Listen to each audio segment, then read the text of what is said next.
Hi friends, welcome back to the channel. So I'm starting a new series called 5 Money Things. So I write a newsletter called 5 Money Things. I will share the link of that in the description box below.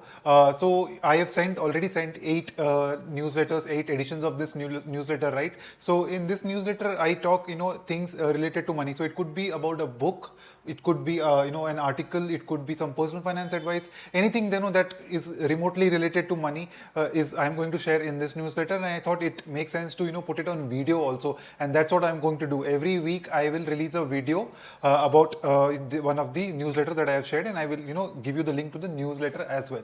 So let's get started. So the 5 things that we're going to talk about today are Soul in the Game. It's a book. Then we are going to talk about Ed Thorpe, who is 90 years old and going very strong. Then we are going to talk about insurance. Then we have some things about some thoughts on frugality, and lastly we also have some thoughts on how to not waste your life. So let's begin. Let us start with the first one. Start with Soul in the Game. So there is this newsletter called Rational Reflections. I will share the link to that newsletter in the description box below. So the newsletter introduced me to this investor called Vitality. So K Vitality. So he runs a firm called IMA in the United States, and he's written this beautiful book called Soul in the Game. It's about how to live a great life while running a successful business, and he talks about a lot of things from about his family, how he manages his kids, how he spends time with his kid, how he prioritizes things like health, and ensuring that he spends enough time with his kids, and also about stoicism, right? So he practices the principles of stoicism, the lessons from the 2000-year-old stoic philosophy, and tries to use them in his daily life. So it's a very beautiful book. And then he also talks a lot about classical music. To be very honest, that went a little bit beyond my head because it's beyond my scope right now, but the entire book it's very beautiful. I will show you the book. So this is the cover page of the book that you can see here. I will read out a few passages that I have highlighted in the book. Maybe it will give you some inspiration to go and read this book, right? So he talks about art and Berkshire Hathaway. He says that for Warren Buffett, Berkshire Hathaway has been akin to Michelangelo's painting the ceiling of the Sistine Chapel. So I was in Rome in 2019, and I saw the Sistine Chapel. Very beautiful, right? So it actually makes sense, right? Because it took him a lot of years to do that painting. Let's read another good passage from the book, right? So he talks about art in this book, right? So when we walk into an art museum, we enter a different domain. We expect to see art. This is what you get in an art museum. When the curators put a pile of logs in the room, you cannot help but stare at those logs and try to find beauty or meaning. Very beautiful, right? So it's a lot of there is a lot of talk about money also. I have not picked those paragraphs because I want you to read this book. So let's move on to the next one now.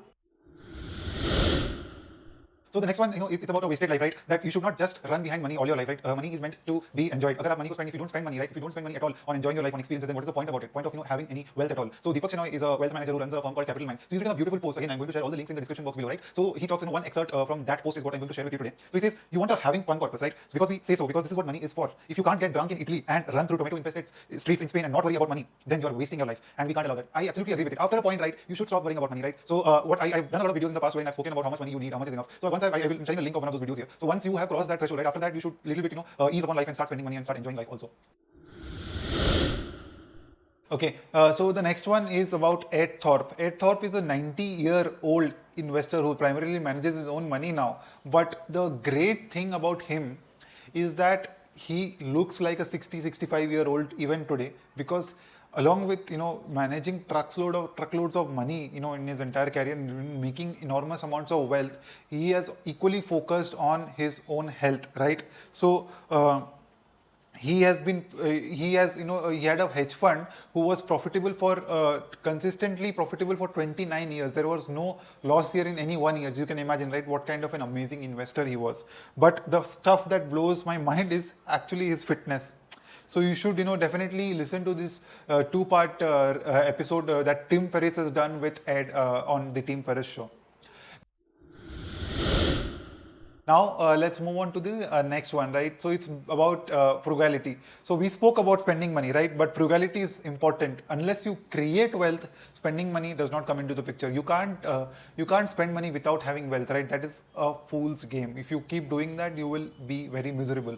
So in the initial years of life, until you gain financial independence, frugality is very important, right? So I wrote about it in the newsletter. So I have been personally very frugal from the day I started earning, right? So that actually helped me to create a decent amount of corpus, because I'm a very conservative person. So I don't really, and I'm not that, I wouldn't, quit my job and do a startup if I didn't have enough money in my bank, right? So what I did is I accumulated a lot of money, and then I quit my job and started holistic wealth, right? So that's what matters, right? Frugality is extremely important, but you also need to be wise, right? You need to spend money on things that really matter, right? So if you are frugal and don't spend money on your health, how does it make sense? You have to make sure that you're eating the right food and doing the right, doing some form of movement on a daily basis. Similarly, things that matter to you, that you use on a daily basis, you should definitely spend some money on it, right? Take the example of a bed, right? We spend one third of our day on a bed, right? And one third of our life on a bed. So you should definitely have a very good mattress to sleep on. So try to think about things, right? What are the things that you use on a daily life and can be something that you should spend money on. So why don't you take a moment, take a pause, and comment and tell me what are some of the things that you think that someone people should spend money on and not be bothered about the budget. Okay, so next is let us talk about insurance, right?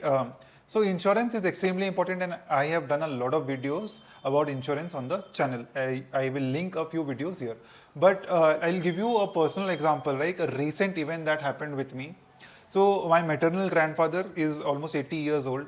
He had a heart surgery in 2013 that went well, and he was very fit and fine after that for 7 years. So now recently he had a sort of injury on his head, and he had to undergo brain surgery. And after that he has been in the hospital, in and out of the hospital for the last 3 months now, right? So we've spent a lot of money on his healthcare because he did not have. Health insurance. In the early part of this decade, the awareness was not there, and then after that he was diagnosed with the heart surgery and all that. So obviously he became uninsurable, right? So we spent a lot of money on his healthcare right now, right? So that's why whenever I talk to my clients or to my friends, I tell them to buy a health insurance, because health insurance is meant to cover your long term risk of falling sick, right? Because even when you are rich and wealthy, whatever amount you have to pay for healthcare, it pinches a lot, right? So it is always good to have a health insurance, right? So focus on buying the right types of insurances, right? Ensure that you have a term insurance, ensure that you have a health insurance. Look, if you need an accident cover, are you taking risk on a daily basis? Try to understand that, then figure out if you need a critical illness cover. These are very important, right? If you take care of your basic insurances, then you are sorted, then you can completely shift your focus to wealth creation, right? So first focus on insurance and then focus on wealth creation. So folks, that was it from today's video. I'm going to share the entire newsletter in the description box below. So I hope you enjoyed it, and please do subscribe to the newsletter if you liked it, right? And also spread the word about the channel with your friends and family members. Thank you so much.